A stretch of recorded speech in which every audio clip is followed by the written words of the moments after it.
Welcome everyone to the Kindle Report, where I share my 40 years of experience to help you manage your portfolio and protect your wealth. Remember to subscribe, like, and share these videos. As we look back on yesterday, we saw a sharply lower opening with the S&P down 1.4%, and it printed right on the number that I talked about last night that should hold at that 3440 number. We saw a reversal from that level, and we only closed down 0.2 in the session. All the markets recovered substantially. While I was expecting another 2 days down, today's close will actually tell us whether we're going to get more of a sideways pattern or whether we will continue this downward action. There is substantial support at that 3440 level. I'll go through all the details here in a minute in the technical section. As we look back on yesterday, I mentioned the continuing claims number. If it was under 10.5 million, that would be bullish. It came in at 10.01. So we definitely had a bullish number. We continue to see enough support in this market to keep it from collapsing. If you recall last week, we got an RTX sell signal on a weekly basis.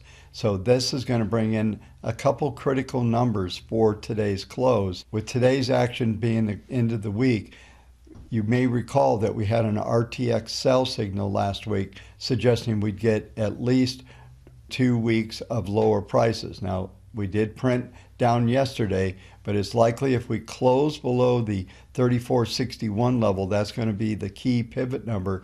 That will signal that we will continue that pattern into next week. It would take a close above 3502 today to negate any downside. I do expect to see a continuation. I don't see us moving into new highs from this pattern. Also yesterday, we saw Morgan come in with a good report, up 1.3%, but the big mover was Charles Schwab, which helped the financial sector, which actually led the turnaround as Schwab was up 5.2%. The financials found some traction. We saw a turnaround, and the rest was history as the markets rebounded. Now, today's action will be critical, as I mentioned a minute ago, on how we close. Today, we will have some key elements to look at from an economic viewpoint. We have retail sales expected to come out plus 0.8. That number comes in a little better than that, could set some support into the markets. Also, we have industrial production expected to come in the same 0.8. And then we have the U of M consumer sentiment, which is expected to show an 83.1. These reports are important enough that it will affect some of the market sentiment for today's trading action. As we close out this week, it will take the close, as I mentioned earlier, under that 3461 level to really set the tone for weakness as we come into next week. But I continue to expect to see these markets chop around in this range. Let's go ahead and take a look at the charts, see what they're telling us for the close of this week. Just another quick announcement and some enhancements to the WaveTech offering. As I mentioned to you in yesterday's video, you can now go to the WaveTech research tool. Once you've logged in and hit the download stock screens, you'll get to these screens, which were developed by a CFA and former analyst at Janus Funds to help us really target different types of style boxes. We've now added onto our website, if you can review all the criteria for the individual screens. So we have each screen here. You can click on these tabs above and you can see the style box and an explanation of each one of them. There's quite a few of these down here for your use. It will actually explain some basic ideas on how to build these portfolios, and ultimately on the definitions page, giving you more understanding and things that I talk about when we do the WaveTech training. I mentioned this before getting into the technical section because we have so many people that have subscribed to our platform now that this is becoming a more material part of our offering on a daily basis. So just remember, if you want to get started, it's $3.12 a day. You get research on 16,500 symbols, and you get the market grid on 150 symbols, and that will be going up toward 200 on Monday.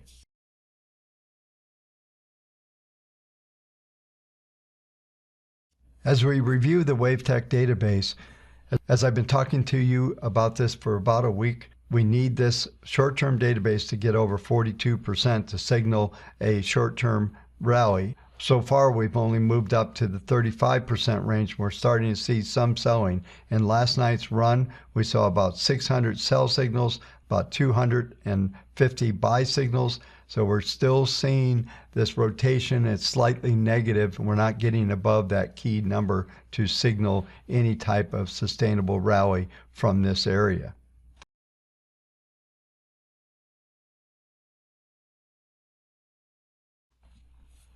As we review the S&P futures, overnight we're seeing just a slight uptick. Earlier we were up about 12 to 14 handles. We did print up to R1 3487.50. The high so far 3491.25. The low's been 3471. We've not been down to S1. The expectations for today is that this 10-day moving average is going to continue to be the support line. 3453 will map out good to an S2, so we are likely to trade down to an S1, S2 level today. It doesn't look like we'll be able to trade through that S2 number. It should be solid support. In yesterday's action, that number was 3439.70, and we had a low of 3431, so we spiked just through that on the open yesterday, and we saw that reversal that was led by the financials yesterday. But today's action has been very quiet so far overnight. As I mentioned in the opening comments, there's some key numbers. Let's go ahead and take a look at the cash market. And the cash market had actually a nice reversal. We closed on the high end of the session. The high was 34.89. We closed at 34.83. As we look at the grid, we actually traded through the STX number, 34.45. The low was 40. That also traded just below the 10-day moving average at 34.47, and we saw that bounce off of that level. And the close on the highs was significant, and it does set the tone for a potential.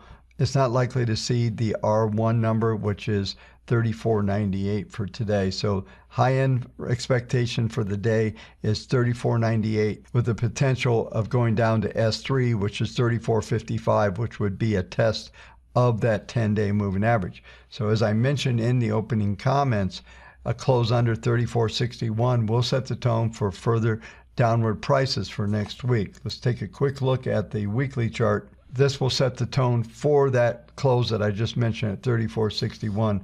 We got to close above the RXT number. We closed at 34.77. RXT was 34.56. Does suggest we get about 2 weeks to the downside, move toward the lower end of the market grid on a weekly. It doesn't look like there's going to be much more weakness below this S1 number on a weekly basis. We did print 34.40 in between S1 and S2, but as I mentioned, we had that big reversal setting up a support zone for today. In conclusion, look for a close under 34.61. It would take a close over 35.02 to negate any downside for next week. It looks like we won't be able to get above the 34.98 level today. Look for a slightly lower close today.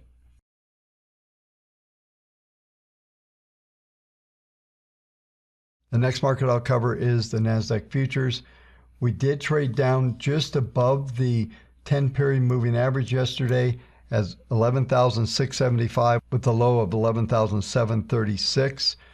S3 was 11,715, so we came very close to an S3 number, and this is where the reversal came from. We did not make it back up to the R1 number. The rally back on the NASDAQ was a bit weaker than it was in the S&P. We did see it close above the mid-range of the day. As in the S&P, the key number today will be the 10-period moving average. It is rising up at 0.54. You'll also notice that PPM1 is back above its first derivative, which is positive. We're seeing an acceleration on the PPM2. This is telling us there's a fair amount of support here. We're not likely to trade down below that 10-period moving average right now. There's only a 30% probability to trade below that level today. So expect to see the range for the NASDAQ today is S1, which we've already printed down toward that level. That S1 is 11,814, and then R2 is 11,999 is likely to be the extreme for the day. Just a quick review of the weekly chart. We did print up to the extreme. The high was 12,249. RXT was 12,248.75, basically exact hit on RXT. We did trade down just about to S1, so we had an S1, RXT, and now we're at 869, which that puts us in between R1, R2, and as I mentioned just a minute ago, I think we could trade back toward the 11,920 to extreme of 11,986 on the upside. So expect to see some rally early in the session, and then the key levels will be that 11,412, which is that 10-period moving average. There's less than a 20% probability for the NASDAQ to trade under that level.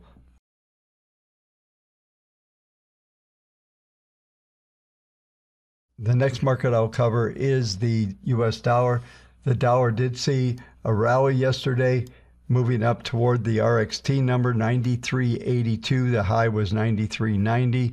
We closed at 93.86, so we did get an RXT sell yesterday. We are seeing it flat at the moment, but I would look for it to trade back toward 93.50.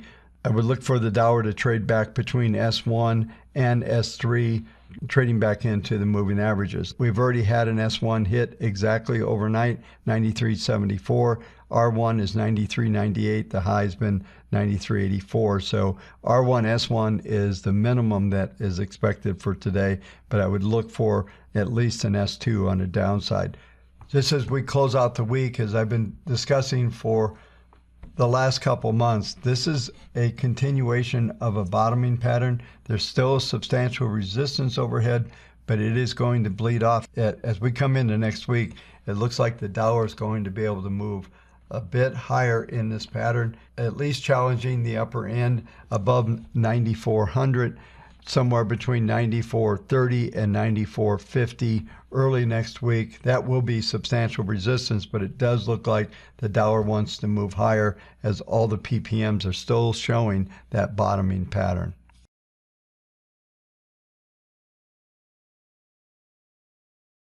The final market I'll cover tonight is gold.